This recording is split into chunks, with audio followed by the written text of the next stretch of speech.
Yes, sir. Good afternoon, sir. Good afternoon, ma'am. Yeah, so I guess we can start now. Good afternoon, everyone. So I'm very happy to welcome you all to this YouTube live session today. So we'll be having a conversation with Chetan sir, who's an expert in nature inspired designs. Yeah, so let's tell a few words about yourself. Okay, I'm an architect by profession. I've been running a design firm for the last 23 years now, called Kham Design. It's an architectural practice working on the concepts of space. And we've been working on various issues of sustainability, issues of how do we get really inspired through nature and start working on interpreting them into our architectural expressions. Also, I run another institute called Humpy Center for Design, which is being visualized as a hub for design dialogue, through which we do a lot of workshops. Could be on nature-inspired design thinking. We do a lot of webinars. It's more of a dialogue center, very much like what's happening with IIT Madras. So, but not to that scale, though. And it's based out of Humpy. Okay. Yeah, that's great to know, sir. So, as the title of the session is Nature-Inspired Design Thinking, so my first question would be like, why nature-inspired design thinking, and what is the difference between design thinking and nature-inspired design thinking? Okay, I think that's quite a large question. I would first want to talk about why we really need to look at nature as an inspiration, right? So the issue goes to this that we as human beings have occupied this place, let's say, for the maximum of around 50 to 60,000 years, which is our recorded history. Right? I'm not too clear about the dates, the timeline, but say approximately around 50,000 years. But Earth as a planet has been evolving for the last 4.5 billion years. Which means that our presence on planet Earth has been quite minuscule, has been quite, has been just a blip in the evolution of Earth, right? And nature, for sure, in this 4.5 billion years of evolution, has gone through many cycles of learning and relearning and coming out with design solutions. That's why we have objects which are so beautiful to look at, which have forms which have a reason and is not just there just because of just being beautiful, but having some kind of a function attached to it. There's a reason behind everything that nature has done, and that's one reason why we really need to look at nature as an inspiration. Because again, if I really look at it, I would want to talk a lot more in terms of the way we live our lives versus the way nature literally leads its cycle, and what is the kind of concerns we need to get into. We have kind of created a huge challenge for ourselves as a species. I think we are one of the most stupidest species on planet Earth because we are digging our own grave. I can't think of any organism. There are species which dig their own grave, but we are consciously digging our own grave. We might be here from another blip of Earth's evolution, but let's try and delay that as much as possible. Because the kind of evolution we have gone into, the kind of consumption we have gone into, it's like digging our own grave right now. Yes, sir. But it's really ironical, right? So we think that humans are like the most most successful creation of nature, but ironically, we are actually behaving in the most stupidest way with respect to nature. Right. The cause for that is basically the way we lead our lives, right?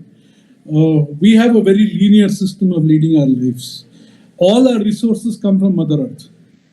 Everything, the pen I use, the iPad on which we are talking today, the chair I sit, the car I drive, all the raw materials for everything we have ever produced on planet Earth comes from Mother Earth. I don't think we borrow anything from the moon yet. We don't borrow anything from Mars yet.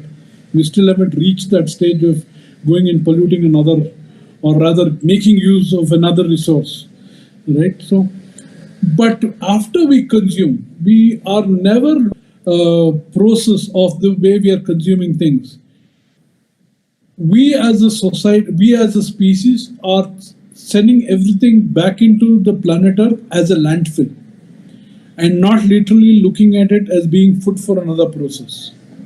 And that's what we do. We maximum recycle it, or we reuse the 5 hours we use, and then we end up throwing everything into a landfill, thinking that Earth will manage to resolve itself later.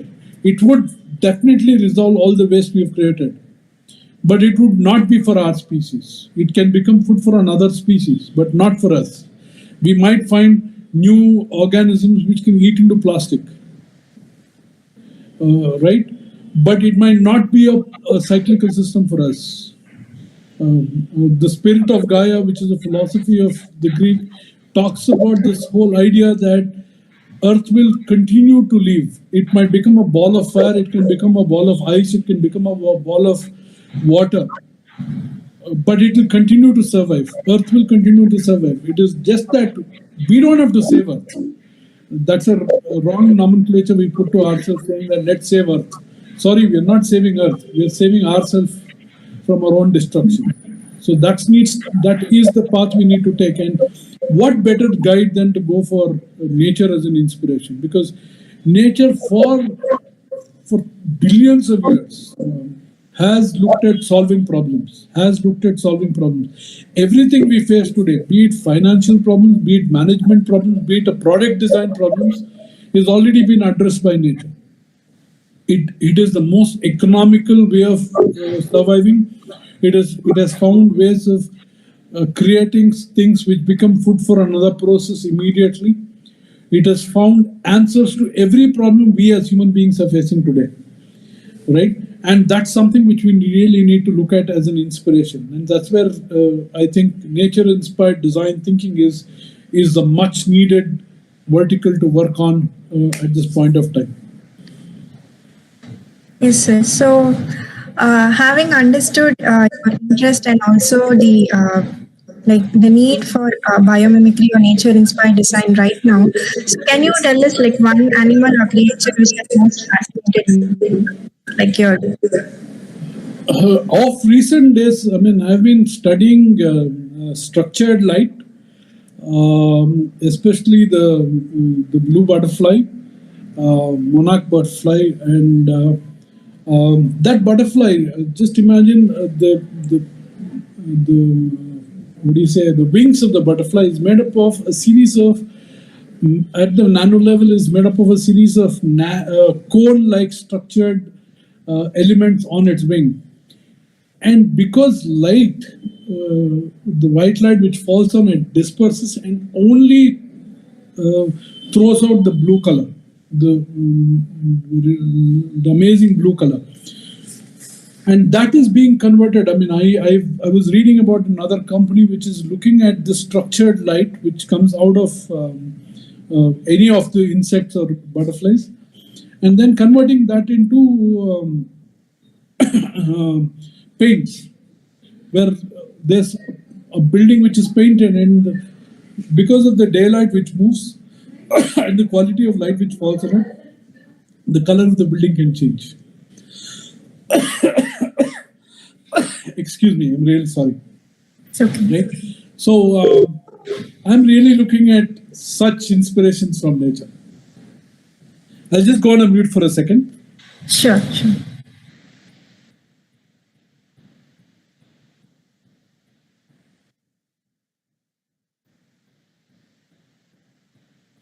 Excuse me, suddenly I'm getting a little bit of cough from past day.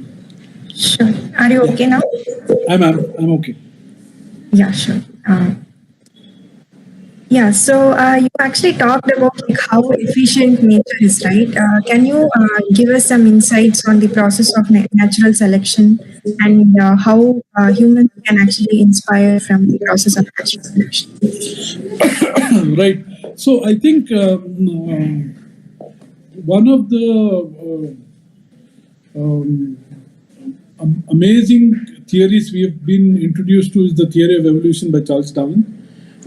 It talks about survival of the fittest due to natural selection, right? And it's not just being fit in terms of being strong, but nature by evolution has been selective in terms of removing things which does not work in that ecosystem, and thereby looking at what is the most best way of surviving and developing that species further. Out of the hundreds of people in this who will be looking at this video, not one of us are similar to each other, and we all belong to the same species.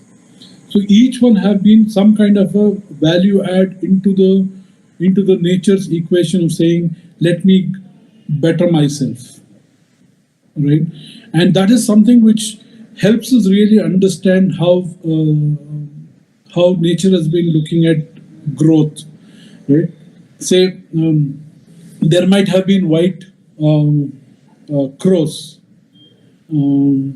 but due to natural selection, the white crows might have been removed from the equation because they are more prone to being predated upon, right? Or it could be about how the chameleon can change its colors, which is something which has evolved from just being a brown lizard sitting on a green leaf and being eaten away, versus bringing in the small chemical change within its own body so that it could change color on wherever it moves, right? So this kind of habitation is something which I'm very interested to learn from nature and see whether I can use that as a part of my design process. We were designing a school, and we had to span almost 40 feet using very minimal materials. So we were looking at how to span those materials. Then we came across this idea of a shell and the geometry the cell works with, and also of an egg and how that egg breaks. It was a kindergarten, and we were ideating of literally an egg breaking out from the ground and becoming a structure. So we could manage a span of literally 40 feet of width using a very thin one inch thick concrete, one or even lesser thick concrete, because of the structural system which we explored from nature. And we can minimize the kind of waste we are creating right now. I'm sure if we look at it at a much more intense level, I would love to design a building which can degenerate and become food for another process after its life.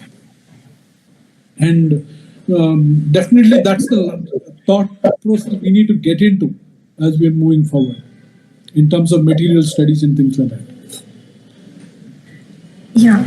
So we have one question from the audience. What are the opportunities available for biomimicry in India? Look, we already are seeing effects of climate change. We are already understanding that the waste we create can't just go and become part of a landfill. We have various companies moving into this idea of cradle to cradle rather than cradle to grave. A cradle to cradle concept is what nature really works with, where the end product of any cycle becomes food for another process. Say, for example, the leaves of a tree, as it erupts out, is quite rich with chlorophyll. You see the brilliance of chlorophyll in it. It starts absorbing as much of, doing its work of photosynthesis, and as it ages, as it wears out, it's the chlorophyll starts being removed from that system and starts being flooded into another leaf which is freshly being grown out, and this slowly falls down in fall and becomes some kind of food for insects, and then becomes nitrogen fixtures for its own plant from where it's been shed down, right? So it's a very cyclical system. There's no waste in nature. And if we can start looking at this kind of a concept in terms of design, Could be designing anything, could be designing a product, could be designing a building, could be designing a process, could be designing a management system, could be designing an ecology or financial management system, anything. I see that we will have such design thinkers in the boardroom of any corporate office in the coming years. It is the need that we start looking at how nature solves management systems and put it into a management process for any company. And I think it's a sunrise industry, an industry which has a lot of scope. It's still a lot more at the research level, but a lot of scope. Jane Buer's University of Biomimicry Institute is spearheading this kind of a thought process and creating a lot more thinkers on similar lines across the world. And I'm sure in India, it is going to be a sunrise industry soon. Okay, sure. Yeah, going back to our discussion of philosophies and theories related to nature-inspired design. So you mentioned about cradle to grave approach, right? So how do we actually go about looking at it? For example, if I see an organism and I'm interested in certain aspect of thought, how do I start incorporating it in my project or design? Right. First, very frankly, first is about getting into an empathic role of saying, as a designer, as a leader, can I integrate that idea of cradle to cradle into anything which I try to solve, any kind of problem I'm trying to solve? Can I start looking at cradle to cradle as an idea? I think that's the first step we really need to work on. But then I would like to go jump a little bit, madam, because I would like to jump into this idea of what is design thinking, which is design thinking is a very interesting thought process which has started off in various institutions today. It was spearheaded by the Stanford University, which came out with this idea that can I look at how designers think and come out with very fresh ideas of problem solving? And can I use that design thinking process for solving any day-to-day activities in any field, right? That's where it started off. And Stanford University kind of came out with a 5-step process of saying, first is empathy, of getting into the shoes of the problem itself and trying to understand the problem at a much larger level. And the second one is to define the problem of what is the problem? I mean, that's the biggest thing of understanding the problem. We need to dwell on the problem statement for a much longer time and allow it to ferment and make us understand what the core issue of that problem statement is. That's the second step of problem solving. The third step is where we get into ideation of thinking and coming out with solutions, right? Could be very unique solutions, could be breaking the norms, could be taking the untrodden path and coming out with various solutions. That's the ideation part. And the fourth step which Stanford University talked about was prototyping, of making a model out of it and trying to understand how it would look and feel and things like that. And the last and final step would be about testing it with people who will use it and come out with solutions. It's okay. Design thinking is majorly anthropocentric, which is basically meaning that it is based on the human being. We are trying to solve problems of the human being, and that's where design thinking comes into place. That's what Stanford University came out with. Nature-inspired design thinking is kind of tweaking this whole process of saying, instead of the 5-step process, can I add a couple of steps into this process so that it can add value? It can add value of bringing in learnings from nature. So it's about empathy. It's about defining the problem. And the third step is where we add of asking nature how to solve this problem, of getting into that inquiry of putting in the right kind of questions to nature. If my problem statement is, how do I design a chair? I can't ask nature, how do I design a chair? So it is about breaking the problem down into various elements, saying that how does nature transfer loads? How does nature bring in mobility? How does nature support? Various such questions. So get into that, asking nature the right kind of questions. That's the third part. And the fourth part is building the design matrix. Each of these questions, you might find solutions right from a bacteria to a whale. Right? For each of these questions, if I have to really look at how does nature transfer loads? I'm sorry. How does nature transfer loads? So we might be able to understand the load transfer from a single cell to how nature allows a blue whale to move and transfer loads in the water. So building the whole design matrix of understanding what can I take from the blue whale and what can I take from the unicellular organism, and building that whole matrix, and then coming out with a design solution, then ideating on that design solution, then creating the prototype and testing it, and then going back and forth on any iterative way of either going back to a design inquiry or going back to redefining the problem statement, and then coming out with a wonderful design problem solution.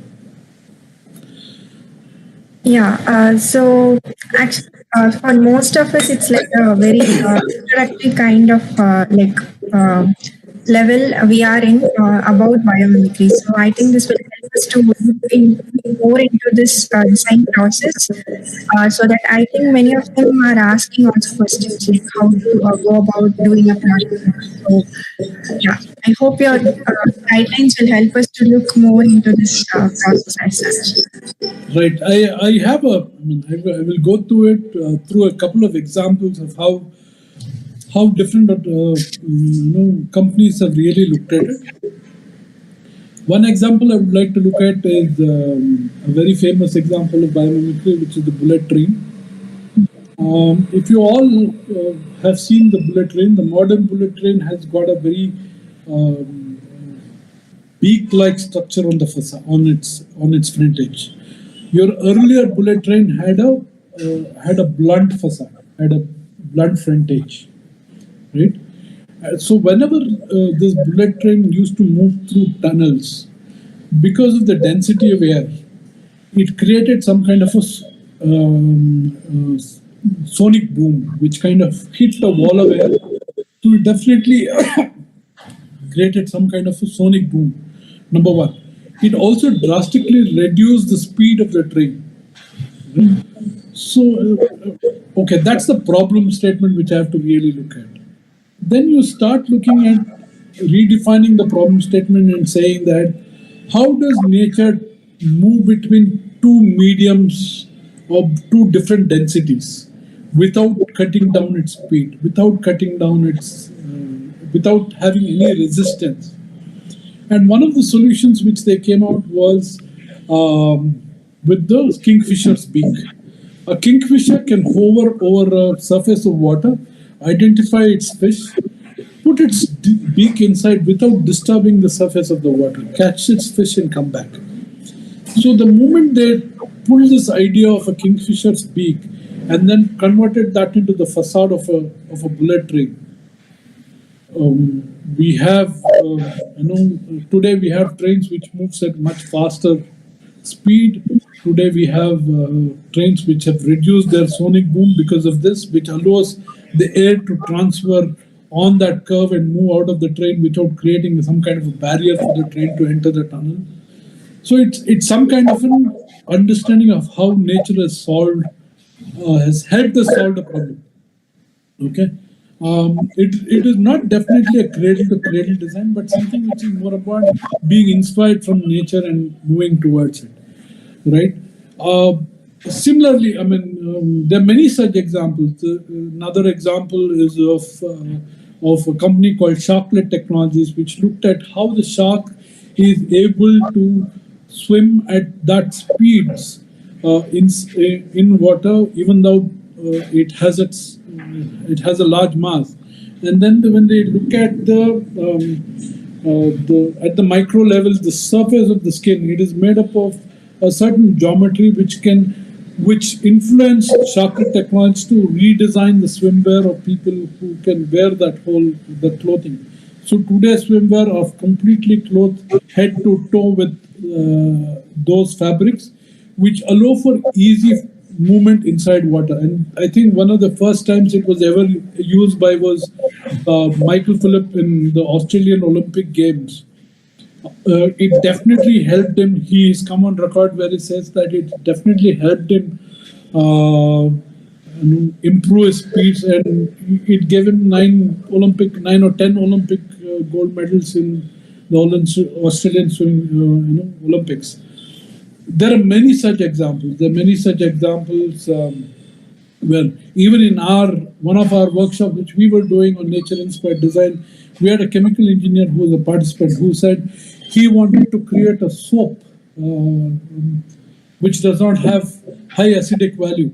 And in his understanding of the pH values of a soap versus a shower gel, a soap had acidic value, whereas a shower gel had alkaline value.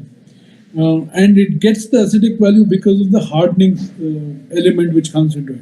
So he was saying that how can I keep the alkaline value of a shower gel and still make it into a soap, because that is what is being used by the normal man.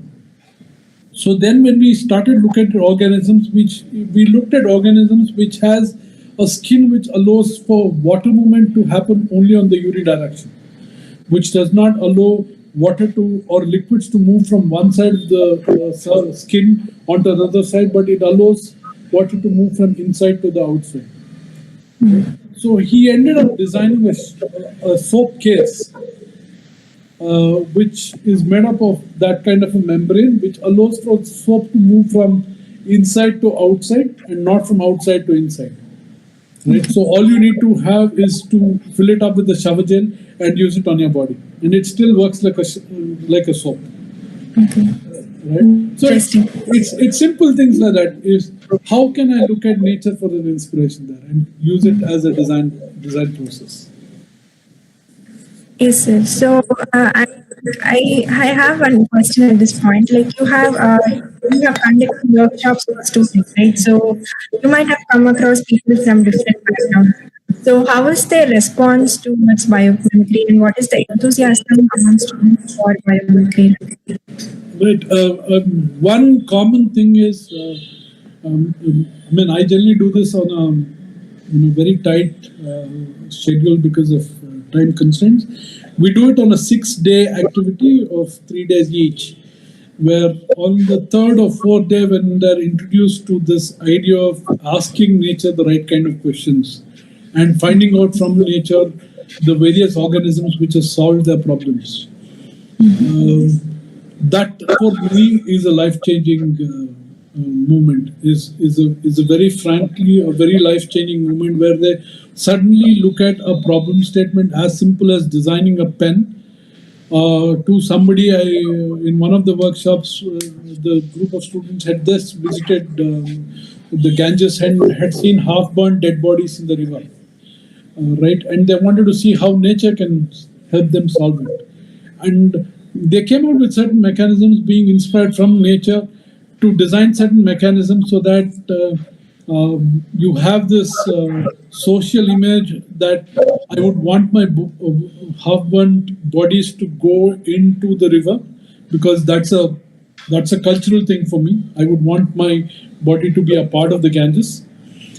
At the same time, how do I look at it as non-polluting?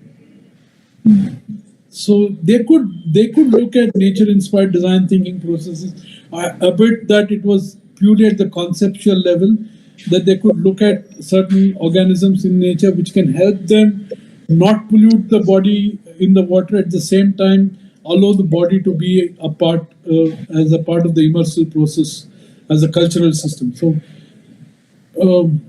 we have found answers to that. We've had CFOs of various companies being a part of this system and trying to understand how ants can help them economize their whole process.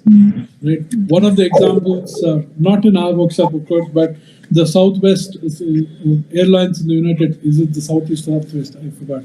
The airlines in the United States have used the learnings from ant colonies to the way they disperse their passengers into the flight, which allows for faster boarding, which allows for easy disbursement of people along the flight for faster movement and lesser use of fuel in the aircraft. So, yeah, it could get into any level. It could get into a management system of a company to designing a huge product like an aircraft.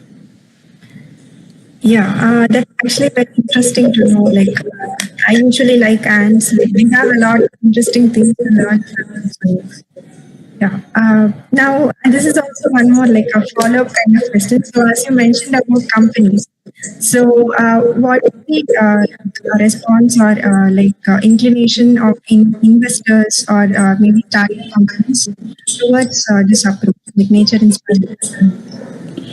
Right. I personally haven't come across too many people who are working on this. But why I'm saying that this is a sunrise industry is that I see this as a very futuristic must-have process in any company in the coming days. We always try to solve a problem when it hits us most, unfortunately. But we need to go into that forethought or literally looking at how we can solve problems without digging our own graves. Right? Only when we know that the grave is quite deep, we start trying to fill it up. So I see that it's a need. I would definitely see that it's going to be the future of a lot of companies. We see that Apple is moving towards zero emissions as a company in the next 15, 20 years of time, and they've already started doing various things into their projects. There are a lot of companies which are looking at nature-inspired design. There has been companies which have been looking at nature-inspired design for eons to come. I mean, say any of the aircrafts we see, look at various types of flight, the hovering flight, the gliding, the beating, many kinds of flight, which is being used in the design of aircrafts. So I definitely see this as a norm in the coming days. So it's a sunrise industry for me. And you will find a lot of companies getting into, I don't know about the Indian setup, but across the world, there are a lot of startup companies working on nature-inspired design thinking strongly. Sure. So now I have a question which is more specific to your profession, like housing solutions, right? So there are I somewhere read in an article that there are n number of examples for housing solutions from like organisms, from living creatures. So what is your take on this? So I also read about this sleep machines, which can act like smartphones because they can regulate the temperature and so on. So what is your thought on housing solutions using bio?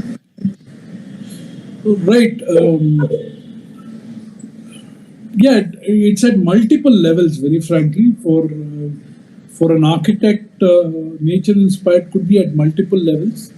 One could be of understanding climate and being responsive to the climate, like you rightly said. We did work on one such concept of an anthill influencing one of our buildings in North Karnataka called Ilkal, where temperatures soar up to almost 46, 47 degrees. But using certain systems which we borrowed from nature and put it onto our build form with the available materials, we are able to control temperatures by almost 15 to 16 degrees inside the house. And that's a huge saving for a house like in Ilkal, like using the wind catchers used in an anthill and things like that.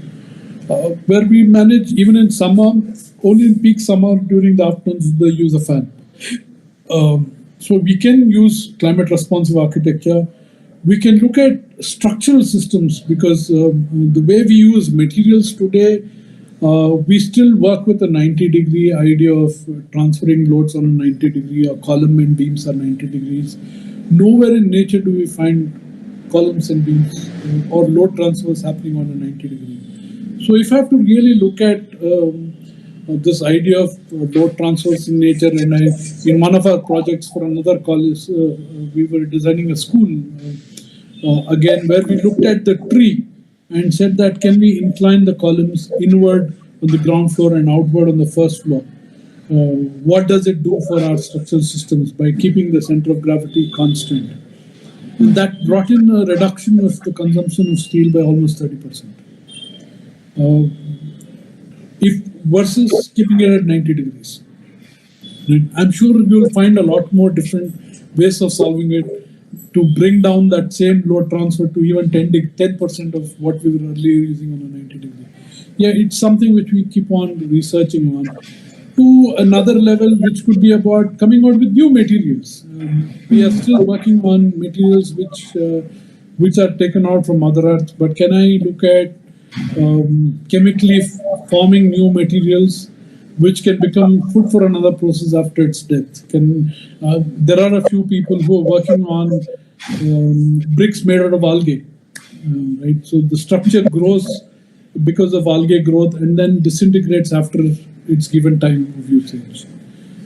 Things like that. So a lot of temporary housing can be designed based on that system. Okay. So it's a very futuristic thought, but yes, somebody needs to make a start. Yeah, sure. So, yeah, this is like one follow-up question from what you said. So, is there a like specific difference between recycling and using a nature-inspired design? Right. We always work with the 5 R's. Right. Use, reduce, recycle, refuse, and things like that. But I think we forget the most important R, which is to redesign. I think whatever we do with the 5 R's, the final product is it becomes a part of the landfill.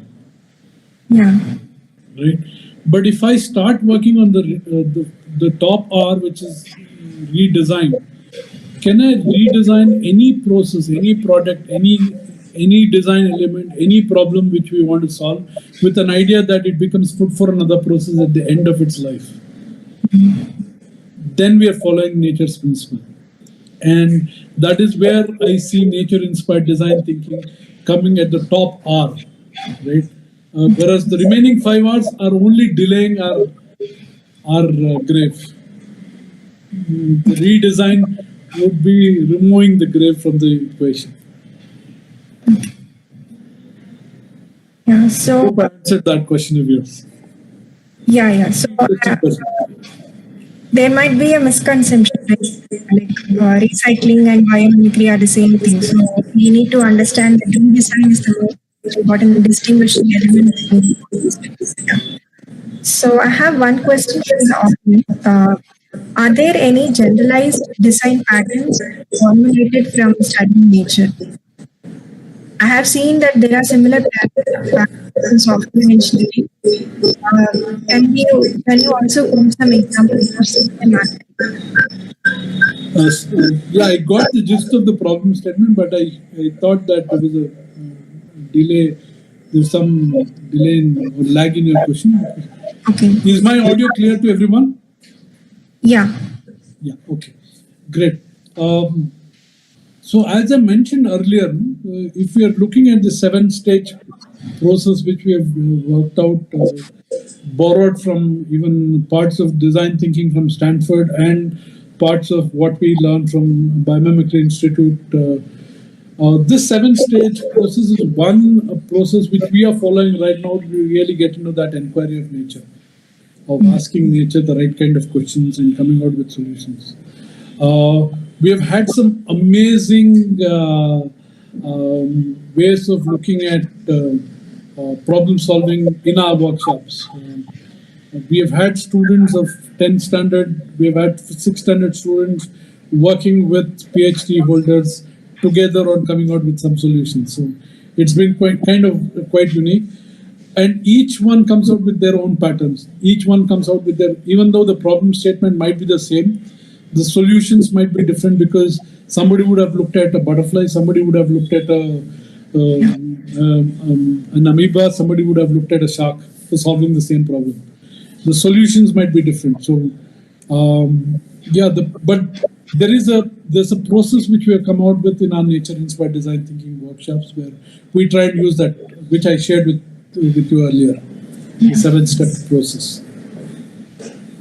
Cool. Yeah. Okay. Now I have one more question. Like, for example, if we want to use nature, for example, I used to work on craft with silk. So silk, I try to use it for making a biocompost. I'm not able to hear you, madam. I'm not able to hear you. There's a lot of disturbance from you. Okay. Yeah. Am I audible now? Yeah. Okay. Is there still a disturbance, or is it fine? There's a small lag in the way I'm getting your message, but I'll try and figure that out. Do shoot out. Okay. Is it happening only now, or is it happening since long time? It's happening for the past couple of decades. Okay. It's because I'm streaming. I'm also streaming simultaneously, and I'm also talking on Gmail. Maybe that's why. Yeah. Right. Go ahead with your question. Yeah, so I have a specific example, like for example, silk being used as a biocomposite. Like, it has different applications. So one of them is impact strength, and it's a mechanical application. But usually silk is being used as a very useful biomedical material, and it's very popular. But when we want to use it for a mechanical application, it might not be that robust. To use it in an industrial system. So how to overcome these limitations? Right. It kind of takes me down to one observation of the spider's webs. The spider silk is one of the best, most tensile, load-bearing, material in nature. The kind of you have spiders which can spit out web 25 meters across the rivulet, and somewhere catch even flying birds on their webs. Right. So definitely, as you rightly said, usage of any material research, it's quite at its nascent stage right now, and people like you who are working on material research, of literally pushing it to another level, of literally trying to see if I can mass produce. I mean, just imagine if I can mass produce spiders' silk as reinforcement bars for my buildings. I would be able to use 1/100th of the steel I'm using, or redefine the way I would span my buildings. We had an architect called Buckminster Fuller, who looked at the composition of the carbon-60 atom and said that, and he had in fact designed a spear which could cover the city of New York structurally. Right? So it is very much at the nascent stage, and material scientists in our research institutes should literally look at how nature comes out with their materials and try and help us out, designers, to solve that problem. Sure. I would put the ball back into the research institutes. Okay.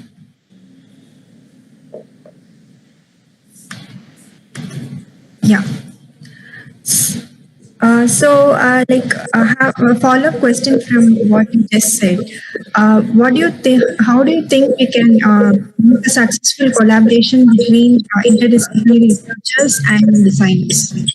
Yeah, the future is all about collaboration. The future is not purely about only specialization and moving away. I think the future is all about collaborations, and the need for institutes and designers to collaborate. I mean, is primordial. Is of very high importance today, because until you have a biologist, a naturalist on board of a design team, or a designer on board of a management team, you will not be able to bring about this change, right? A follow-up answer to what you were talking about earlier is about getting a material scientist to come and study how I can mass produce web silk, spider silk, and giving it onto the hands of a designer who can pull out new design solutions using that is the need of the hour. Excuse me.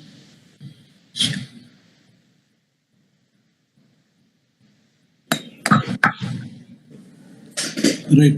So similarly, a material scientist who can come out and tell me this is how you can design a chair, the fabric of a chair, and that does not go back into a landfill, right? Or maximum we are doing right now is to reuse or upcycle things. But can I make it fit for another process itself? Can I allow it to decompose into becoming a part of Mother Earth again? Sure.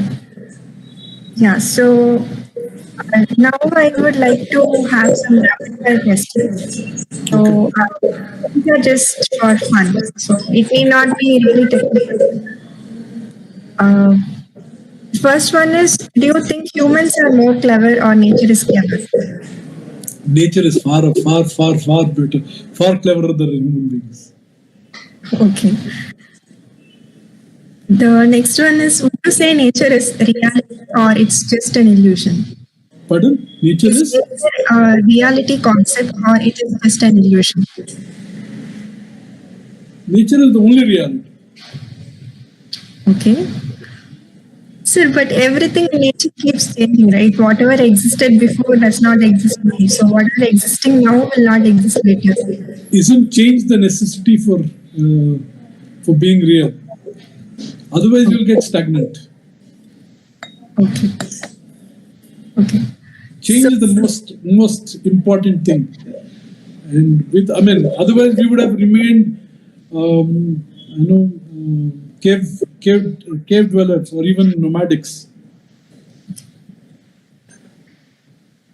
Okay. The next question is, what is one thing that will be very difficult for humans to mimic from nature?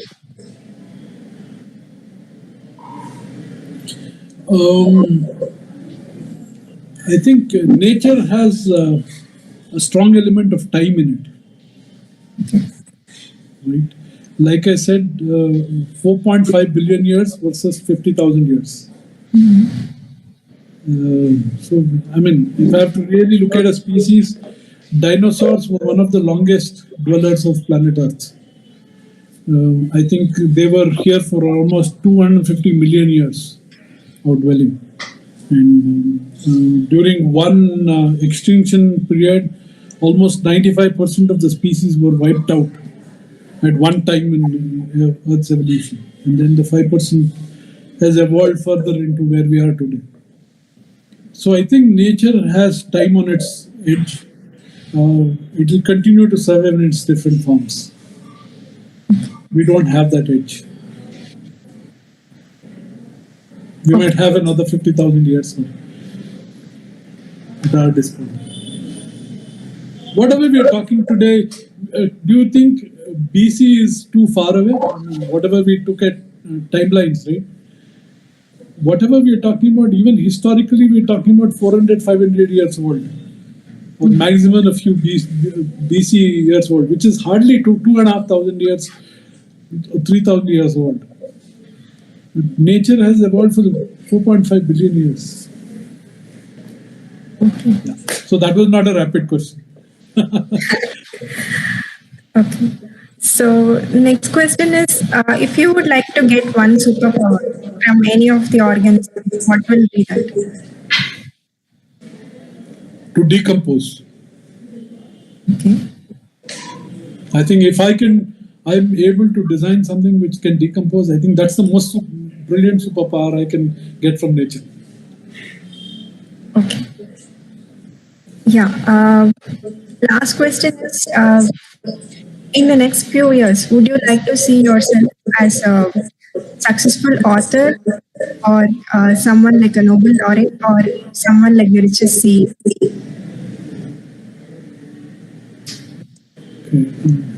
Okay, I think author would be a better scalable thing for me right now. Okay, great. Yeah, so that's it from my side. So I'll just check if there are any other questions from the audience. Uh, yeah, there's one question from the audience. How can we deal with scaling issues when we talk about biomimicry? How can we deal with? Scaling issues. How to mass manufacture bio-inspired designs. Yeah, nature-inspired designs are basically at the conceptual level, are basically at the ideation level. I wouldn't say conceptual level, at the ideation level. And that kind of a thought process can be scaled up. I mean, you can take this idea. I mean, we were talking about designing of swimwear using the shocklet technologies, the shock technologies, and that can be can be multifold. I mean, if I'm getting solutions of using the silk web, I can multiply it in any number of things, and also minimize the use of natural resources. I'll give you a simple example. Say, for example, the laptop which we use, which is hardly 3 kgs in weight, takes out close to around 12,000 kgs of resources from Mother Earth when it's being extracted. Right? And when I throw a laptop into a landfill, I'm not just throwing 3 kgs, I'm throwing all that 12,000 kgs of resources I've borrowed from Mother Earth. Now, if I redesign a laptop which can decompose and become food for another process, I'm just thinking loud. If I can design a laptop which can decompose and becomes food for another process, I don't throw anything into a landfill. Right? Today, from space, there are only 2 things which are visible, which are man-made on planet Earth. One is the Great Wall of China, and the other one is the landfill of New York. Yeah. So that I think that because today, very frankly, if all of us starts living like an American, an average American, if we all start living, we literally require 7 Earths to survive today. I want to bring to notice that there's this idea of Earth Overshoot Day, which is being done by the United Nations supported Footprint Association or whatever, which talks about how, when do we overshoot in a year, that year's resources, right? It's a very important concept which we need to really understand. Earth has a capacity to replenish its resources. Could be in the sense of water, good air, minerals, food, whatever. It has a capacity to replenish itself. Right? From 1985 onwards, we've been consuming more than what the Earth can replenish in a year. So today,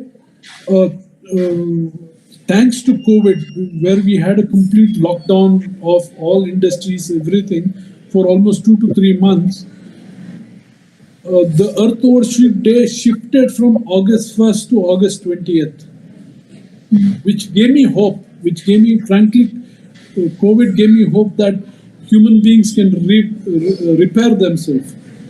Which means that if I continue, I mean, it is being stated that by 2030, we will need 2 Earths to survive on a regular basis. We don't have 2 Earths, madam. We have only 1 Earth. for us to get all our resources. And we need to get into that drastic shift to really understand how can I minimize waste? How can I use less from Mother Earth? And it's very critical for us right now.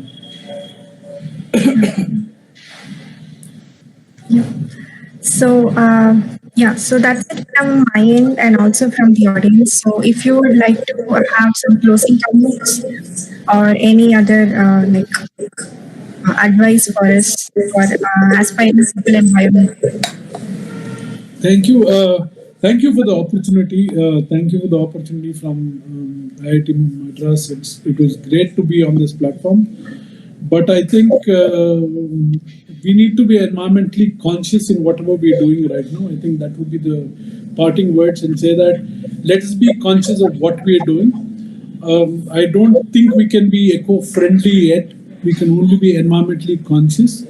And that's the first path towards moving towards being an environmentally friendly species. Let's move on that idea. And Hampi Center of Design, I would like to just take a couple of minutes on. This is a center which is working on a design dialogue. And one of the most strong design dialogues with Hampi Center of Design has been working is about being environmentally conscious, or on looking at nature as an inspiration, working on various things. But there are a lot of dialogues which were happening on parallel fronts at Hampi Center of Design.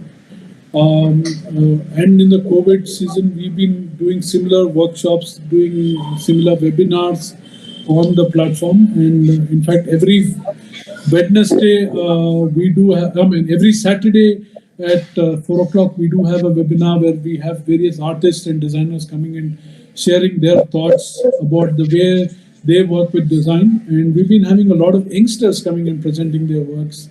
In fact, today evening also, we do have you can follow us on Instagram, Hampi Center for Design, CENTER for Design, to get more inputs. And there are a lot of other activities which we are doing. So do follow us on Hampi Center of Design to get a lot more inputs. And I'm really happy IITM is doing this weekly activity, similar activity, and exposing people to a lot of interesting thought processes. I congratulate you on doing this activity too, madam. Sure, sir. Thank you. We are very happy to have you as a guest today, and we are very happy to know about your initiatives. So I think it will be a great platform for people who are really interested in pursuing something serious about biomarking. So, I'm sure they will follow your page. And also check out some of your comments. So thank you once again for joining us today in the middle of, I think it's in the afternoon. So thank you so much. Thank you for that opportunity. Also, we do curate nature-inspired design thinking workshops for various organizations, or we do workshops on that too. So anybody would want us to help them curate a program, we would definitely be interested to work with you on that. Sure, sir. We'll keep this in mind and check out for future possibilities of working together as well. Thank you, madam. Thank you for this opportunity. Thank you. We are available on YouTube as Career Development Cell Research IIT Madras. If you want to find us on Instagram, LinkedIn or Facebook, you can type IIT Madras Research Affairs Teams. If you want to write us, you can mail us at cdc_research@sml.iitm.ac.in.